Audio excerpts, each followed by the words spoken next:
Comenzamos entonces con el último módulo de esta clase, el módulo 4, en donde estudiaremos a los insectos, pero como vectores de enfermedades de importancia a los cultivos.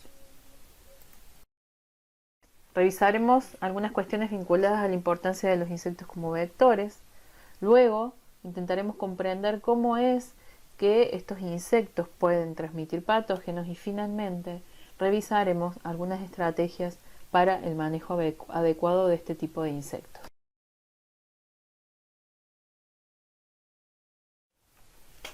En muchos casos, el daño indirecto causado por la transmisión de las enfermedades suele ser mucho más importante que el daño directo.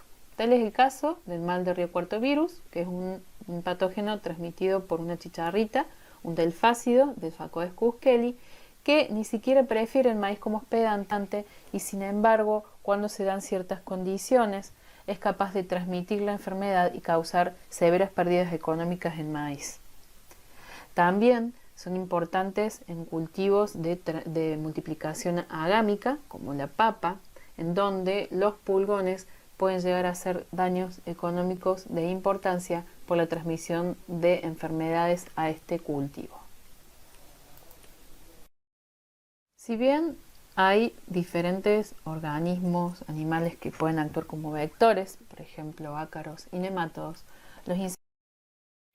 y en realidad vamos a ver que existen diferentes formas de transmisión que se vinculan con el nivel de interacciones que el patógeno tenga con los tejidos del insecto, lo que va a determinar diferentes tiempos en tres mecanismos necesarios para la transmisión, como son la adquisición, que es el periodo mínimo que el insecto debe alimentarse de una planta enferma para poder adquirir el patógeno, la latencia, que es el tiempo que va desde la adquisición hasta que el insecto es capaz de transmitirlo al patógeno a una planta nueva, e inoculación, que es el tiempo mínimo que el insecto necesita para poder transmitir la enfermedad a una planta sana.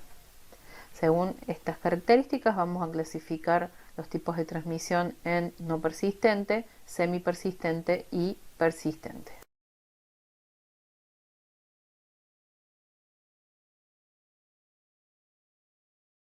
Las transmisiones no persistentes suelen ser típicas de patógenos que infectan tejidos superficiales de la planta, como la epidermis. El insecto adquiere las partículas virales durante la picadura de prueba, las cuales quedan retenidas en el estilete, y cuando este insecto realiza otra picadura de prueba en una planta sana, es que se produce la transmisión de la enfermedad. En este tipo de transmisión no se produce una interacción muy profunda entre los patógenos y el tejido del vector. Por lo tanto, los tiempos de adquisición e inoculación son muy cortos, 5 a 10 segundos, y no hay un tiempo de latencia. El virus se pierde con las mudas del insecto y no pasa a la descendencia. Algunos aspectos relevantes para tener en cuenta en el momento del manejo es que lo más importante en este tipo de transmisiones es evitar directamente el arribo de los vectores al lote, modificando la conducta de arribo, por ejemplo a través del uso de mulch reflectivos. También se buscan formas de limpiar el estilete antes de que el insecto ingrese al lote a través de cultivos barrera y el uso de aceites minerales, y no se recomienda la aplicación de insecticidas para el manejo de estos vectores, ya que pueden acelerar la actividad del insecto previo a su muerte, aumentando las picaduras de prueba y por lo tanto las posibilidades de transmisión. En el caso de transmisiones persistentes, son típicas de virus o patógenos que infectan tejidos profundos de la planta, por ejemplo tejidos de floema. De este modo el insecto lo adquiere durante el proceso de alimentación cuando extrae la savia.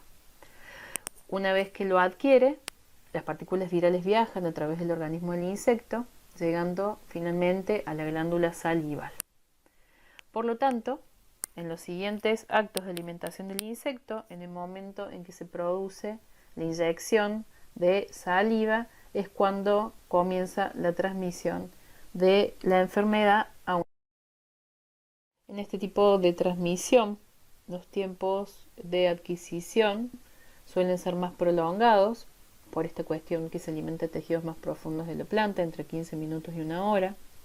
Hay un tiempo de latencia durante el cual el patógeno va recorriendo diferentes tejidos del insecto hasta llegar a la glándula salival, que puede durar de 1 a 10 días. Y para la inoculación también es necesario que el insecto se esté alimentando de tejidos profundos de la planta, por lo tanto hay un tiempo mínimo de alimentación de 15 minutos. Dado que la transmisión no se produce durante la picadura de prueba, es posible realizar el manejo de este tipo de transmisiones con insecticidas. Hay un tipo de transmisión intermedia que se denomina semipersistente, que es más parecida en realidad a una no persistente. La única diferencia es que se adquieren desde tejidos más profundos y en estos casos las partículas virales llegan hasta partes más profundas del tracto alimentario del insecto, es decir, hasta la región anterior del intestino. Una vez que lo adquiere, quedan adheridas a esa región anterior del sistema digestivo y desde allí van siendo inoculadas durante el siguiente acto de alimentación del insecto.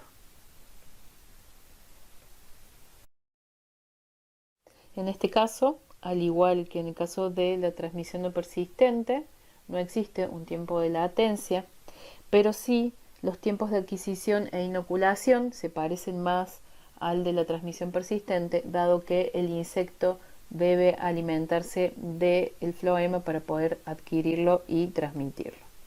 En relación a las cuestiones de manejo, como vimos, los tiempos y los mecanismos van a ser intermedios entre los tipos anteriores de transmisión.